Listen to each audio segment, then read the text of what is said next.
Buenas tardes, profesor. Buenas tardes, compañeros. El tema que vamos a exponer es análisis de costo-beneficio. Los integrantes del grupo son Eder Sardán, Misael Rodríguez y quienes habla Cristian Ituza. ¿Cuánto vale el software que crea un desarrollador?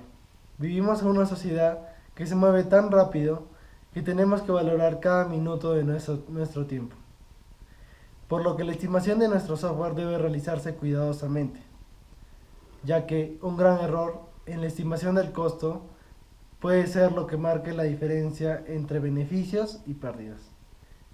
La técnica de análisis costo-beneficio tiene como objetivo fundamental proporcionar una medida de los costes en que se incurre en la realización de un proyecto y comparar dichos costes previstos con los beneficios esperados de la realización de dicho proyecto.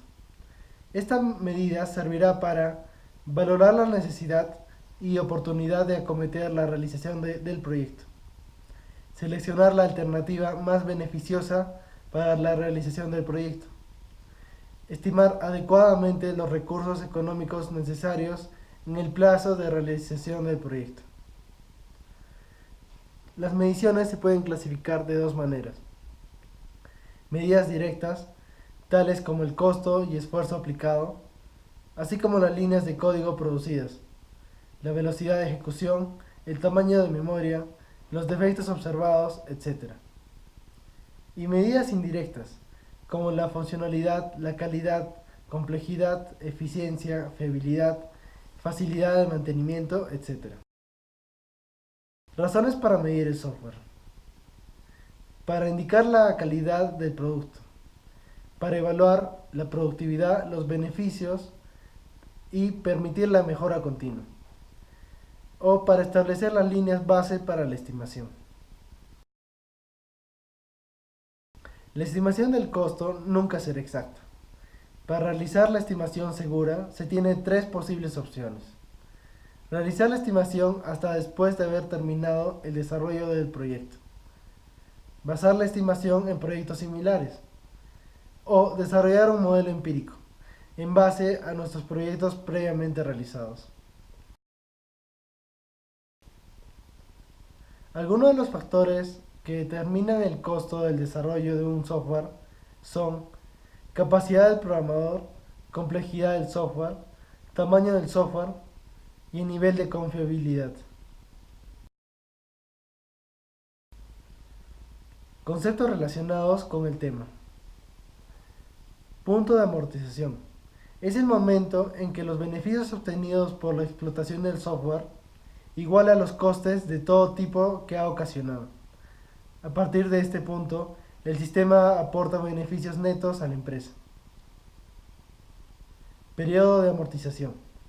Es el periodo de tiempo desde que los costes son máximos hasta que se alcanza el punto de amortización, cuando el sistema comienza a generar ingresos. Cuanto menor sea el periodo de amortización de un sistema, más atractivo será para la organización realizar su implementación. Retorno de la inversión. Es el rendimiento de la inversión expresada en términos de porcentaje. Se calcula mediante la fórmula siguiente: 100 por el beneficio neto anual menos el coste de desarrollo anualizado. Todo esto entre la inversión promedio, siendo el beneficio neto anual la ganancia que aporta el sistema como consecuencia de su uso, es decir, los beneficios obtenidos más los gastos no incurridos. Deben restársele los gastos operacionales anuales y los de mantenimiento del sistema. El coste de desarrollo anualizado es el total del gasto inicial del desarrollo del sistema, dividido por los años que se supone va a ser operativo. La inversión promedio es el total de la inversión realizada, dividido por el total de conceptos en los que se invierte.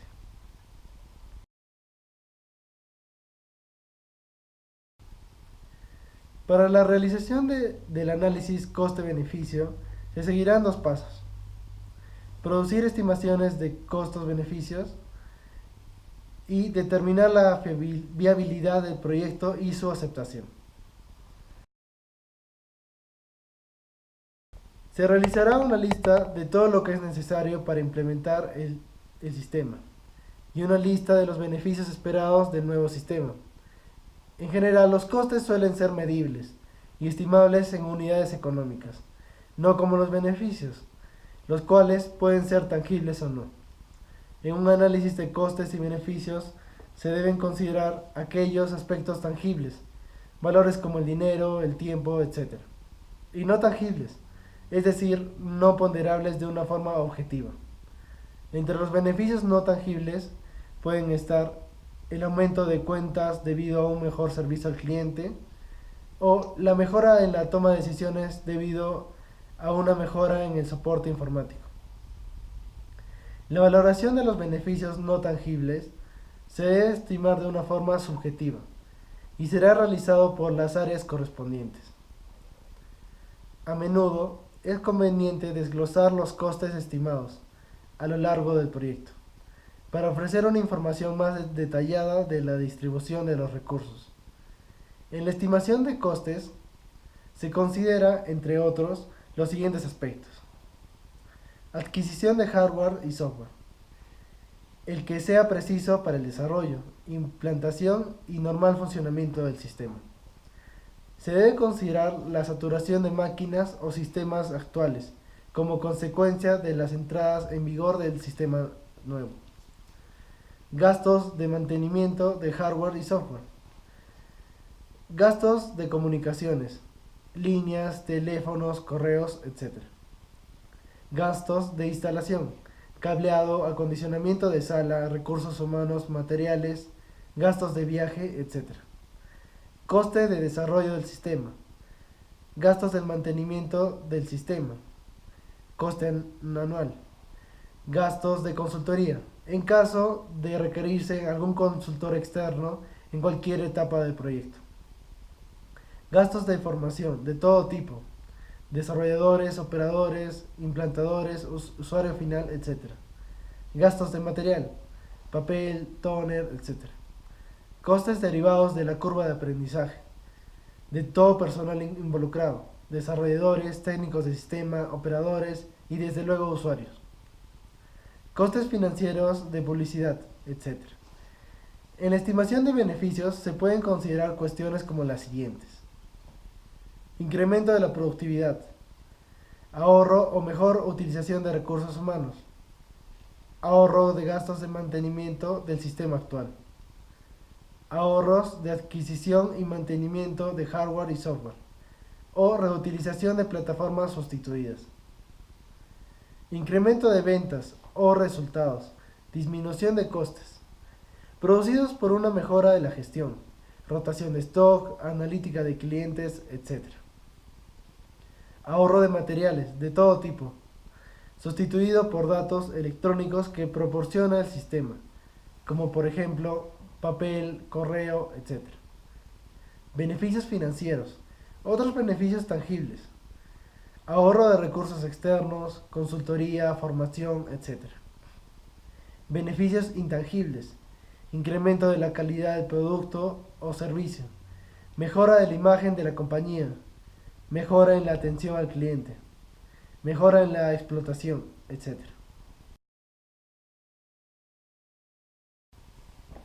El segundo paso es determinar la viabilidad del proyecto. Se basará en uno de los métodos siguientes: retorno de la inversión. Este método consiste en calcular el coste y beneficio anual, conociendo el coste total al inicio del proyecto, C sub 0, para determinar en qué año se recuperará el coste total inicialmente estimado. El año de recuperación de la inversión se produce cuando la suma de todos los beneficios netos son igual a C sub 0.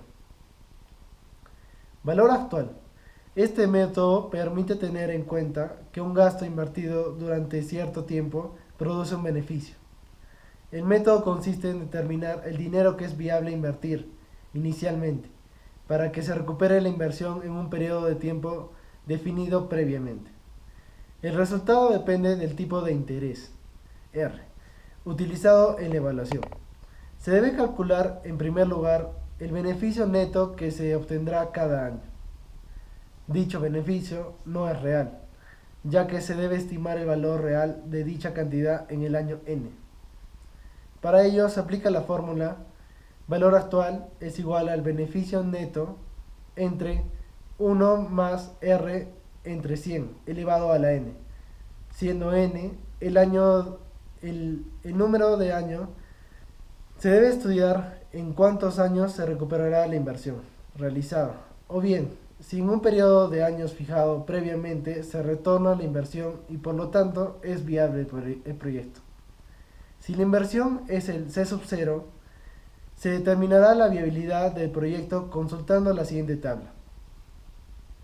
El proyecto será viable si la suma del valor actual I es mayor al C sub 0 a lo largo del periodo fijado. En conclusión, el análisis de coste-beneficio es indispensable para los proyectos de desarrollo de software. Tenemos que considerar todos los costes, ya que esto es lo que tendremos que recuperar por más mínimo que sea. Los beneficios tenemos que intentar cuantificarlos, ya que en base a estos llegaremos a una ganancia.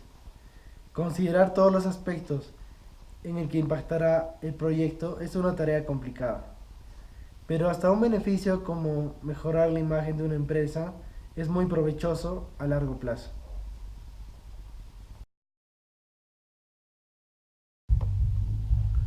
Seguidamente tenemos la exposición de nuestro paper, que es un modelo para el análisis costo-beneficio de la computación en la nube, desarrollado por Krishnadas Nana, Radhakrishna Pillai.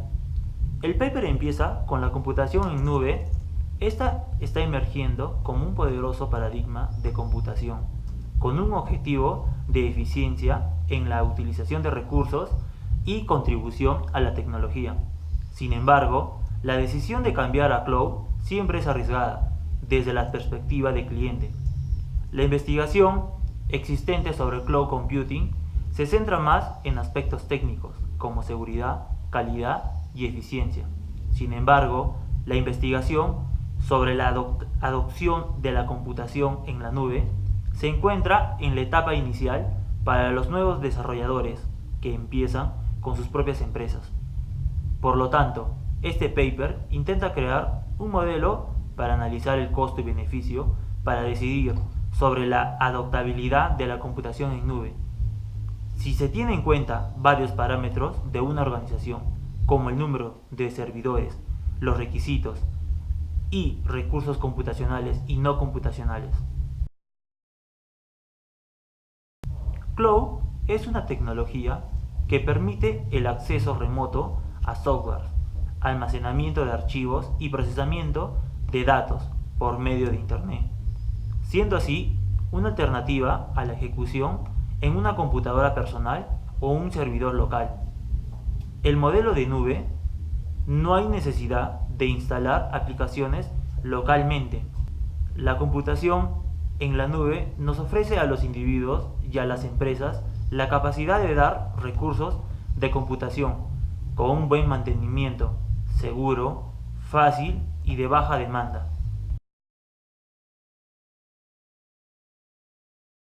Seguidamente, el paper nos da tres capas. Primeramente tenemos la estimación del costo base. Aquí vemos el costo de las operaciones y por lo tanto la estimación adecuada del costo base.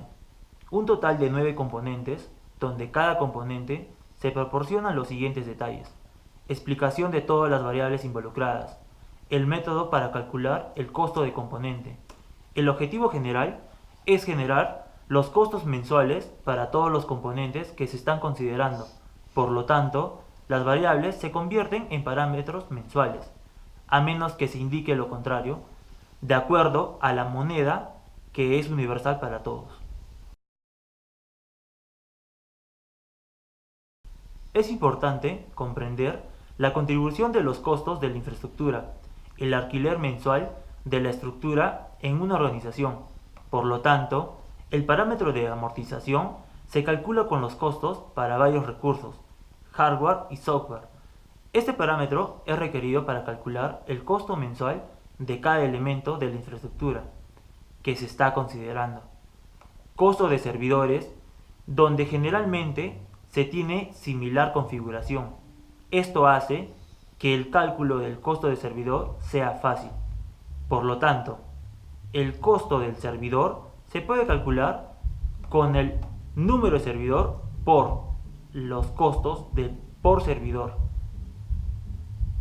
de acuerdo a la moneda que se maneja.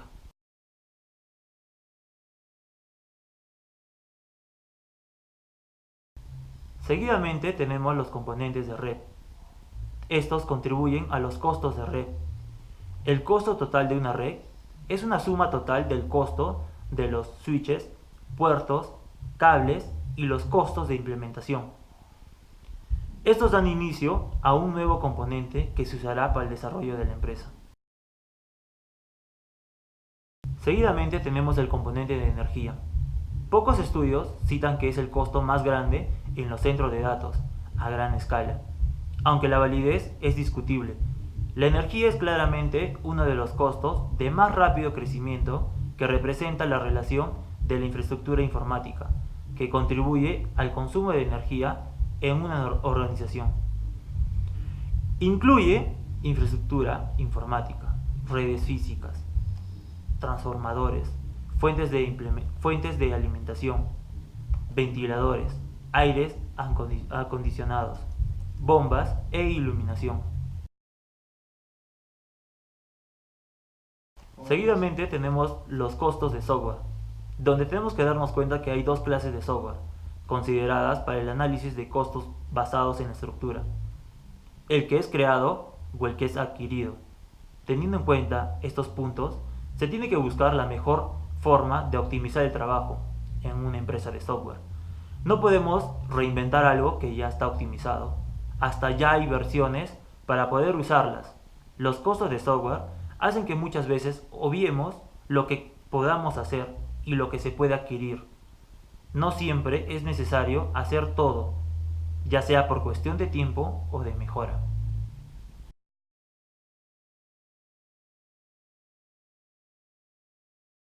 Seguidamente tenemos el componente de costo de enfriamiento. Investigaciones anteriores han demostrado que la energía consumida en el centro de datos es equivalente a la generación de calor. En ella se indica la potencial nominal y la equivalente a la salida térmica. Esta estimación de costos utiliza el término factor de carga de enfriamiento. Esto representa la cantidad de energía consumida por el equipo de refrigeración para cada watt de calor disipado. Además de los parámetros relacionados como la constante de flujo de aire requerido para enfriar el centro de datos, se necesita también todo lo que es necesariamente consumido por la energía. Luego tenemos el componente de costo de bienes raíces, que es el costo mensual de bienes e inmuebles siendo usados por la infraestructura de la empresa.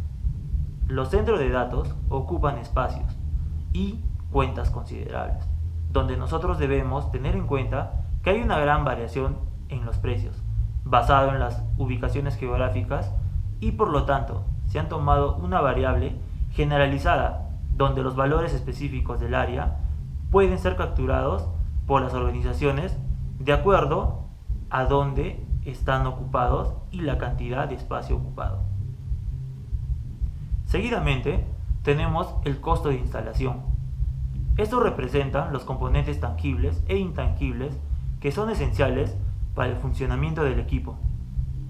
Esas instalaciones están envueltas en bastidores que contienen los servidores o otros recursos que se necesita alguna instalación.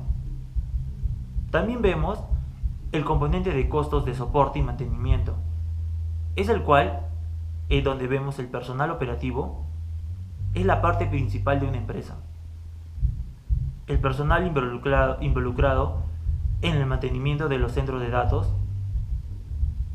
a veces es muy pequeña, por lo tanto, la empresa tiene que calcular el costo que incorpora una parte de la subcontratación teniendo en cuenta el número de visitas a contratos realizados en un año. Así que se incluye el personal interno y los recursos humanos contratados para el mantenimiento preventivo.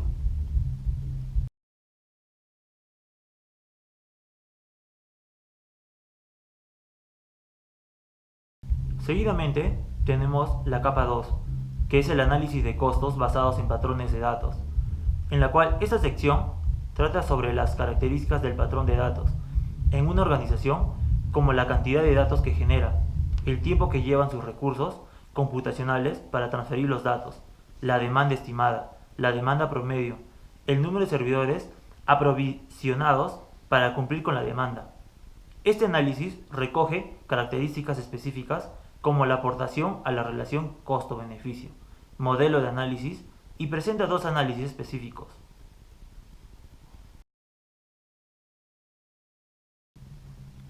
Primero tenemos el análisis del tiempo, el cual tiene en cuenta la cantidad de datos que se procesa en una organización para todas las operaciones en conjunto, basadas en la configuración de las instancias en la nube, ya mencionadas anteriormente, para ver una estimación de costos en la nube. Una organización puede averiguar la equivalencia de la capacidad computacional con la instancia de la nube. Los resultados finales revelarán el tiempo de cómputo interno y en la nube. Por lo tanto, una organización puede decidir sobre el cambio a la computación en la nube, en función a la computación local. Como segundo punto, tenemos el análisis de demanda. Este análisis se refiere a uno de los problemas más importantes en las organizaciones, es decir, la provisión de servidores, basados en la demanda. Generalmente las empresas prefieren aprovisionar los servidores basados en la máxima demanda que pueden estimar para un día. Sin embargo, la demanda media resulta ser menos de un tercio de la demanda máxima, lo que hace que los recursos informáticos se reduzcan drásticamente, siendo ineficientes. Los estudios han revelado que la estimación del mundo real de la utilización en los centros de datos varía entre un 5% al 20%, que es extremadamente bajo. Si las empresas prefieren aprovisionar el servidor para la demanda promedio, entonces podrían perder clientes por no dar un buen servicio en los momentos que la demanda real es mayor a la demanda promedio. Por lo tanto, este es el análisis que pone en manifiesto las desventajas de dar una garantía ineficiente como insuficiente. Es por eso que las desventajas no aparecen en la computación en la nube, ya que el pago se realiza por el uso exacto de los recursos informáticos. Se toman en cuenta los insumos simples como el pico estimado, promedio y a través de la demanda, junto con la demanda real para el cual se ha aprovisionado el servidor.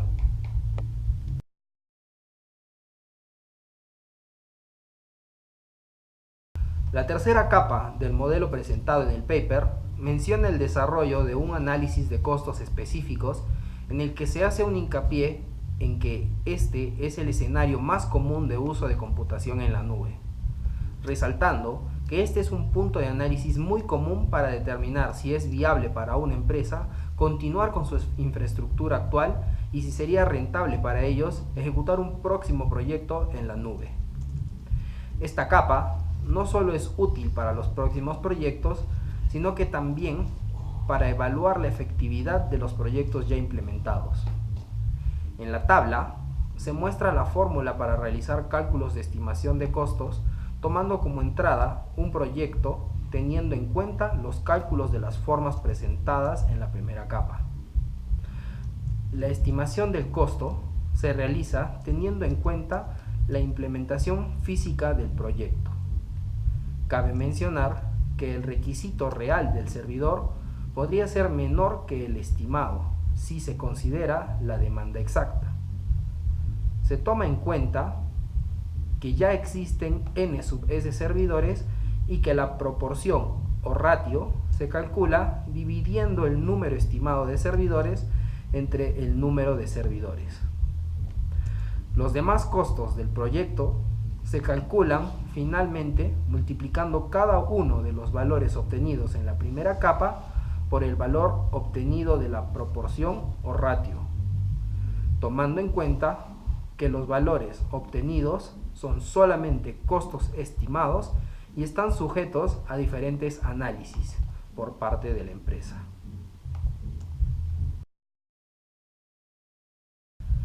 El análisis de costos de computación en la nube se realiza en el paper a partir de la herramienta llamada Amazon Elastic Compute Cloud o Amazon S2, que proporciona capacidad de computación escalable en la nube de Amazon Web Services.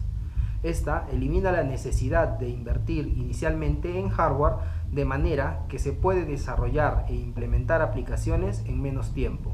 Se puede usar Amazon S2 para lanzar tantos servidores virtuales como se necesite, configurar la seguridad y las redes y administrar el almacenamiento. Existen diferentes familias de instancias de Amazon S2 que incluyen estándar, micro y alta memoria. Para el desarrollo del presente subtema se trabaja sobre la familia estándar, que consta de 3 subclases. Una, la pequeña instancia, que consta de 1.7 GB de memoria, una unidad de cómputo S2, una virtual, con una unidad de cómputo S2, 160 GB de almacenamiento de instancia local y una plataforma de 32 bits.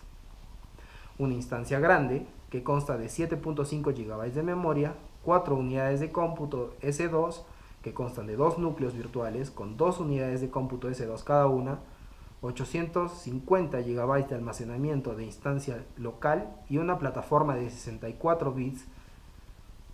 Y tercero, una instancia extra grande que consta de 15 GB de memoria, 8 unidades de cómputo S2, 4 núcleos virtuales con 2 unidades de cómputo S2 cada una, 1690 GB de almacenamiento de instancia local y una plataforma de 64 bits. El siguiente punto a tocar por los autores es la implementación del modelo y la recolección de datos, resaltando que los datos recolectados fueron realizados en empresas de la India en el año federal del 2012, en las que, según la Asociación Nacional de Compañías de Software y Servicios, se registraron ingresos de aproximadamente 100 billones de dólares. Se plantean dos objetivos. El primero, probar la consistencia de los cálculos de costos internos con el costo real incurrido a la empresa, y el segundo, derivar una evaluación preliminar de la relación entre el tipo de organización y la rentabilidad de adopción de la computación en nube. Para cumplir con el segundo objetivo, fue necesario clasificar las organizaciones en varias categorías de un total de 30 organizaciones. Esta clasificación se realizó en función del número de servidores, como se muestra en la siguiente tabla. 11 organizaciones clase A pequeñas, 8 organizaciones clase B medianas, 6 organizaciones de clase C grandes, 3 organizaciones de clase D muy grandes y 2 organizaciones de clase E super grandes o gigantes, de un total de 30 organizaciones. En la presente tabla se presenta la recolección de los datos clasificados en dos subgrupos de los anteriormente mencionados, que son los centros a gran escala, en los que se nota claramente que a una empresa de este tipo no le conviene realizar una migración o un cambio a cloud computing, mientras que por otro lado, a los centros de baja escala sí se verían beneficiados de un cambio a cloud computing. Finalmente, el paper nos muestra una tabla en la que se representa la rentabilidad en cada categoría, en la que se puede observar que, si bien fue rentable para todas las 11 empresas de la categoría A apostar por la computación en la nube, no era rentable para una minoría de empresas en la categoría B. Por otro lado, las empresas de categoría C solo tenían una empresa que se beneficiaba de la computación en la nube, mientras que no estaba rentable para las categorías D ni E. En conclusión, el paper nos presenta un modelo para realizar un análisis y cálculo estimados de costo y beneficio, en el que se denotan 3 capas. La primera, que nos brinda una decisión sobre el costo base general; la segunda, que nos brinda una decisión sobre la recomendación y estimaciones; y la tercera y final, que nos brinda una decisión del costo total del proyecto. Estos cálculos sujetos todos a un análisis y una aprobación por parte de las empresas. Además, los resultados de las pruebas y mediciones realizadas por los autores apuntan a que las empresas de baja escala o pequeñas se verían altamente beneficiadas de una migración a cloud computing, mientras que las empresas de alta escala o grandes y gigantes no obtienen ningún beneficio de un cambio a cloud computing. Muchas gracias.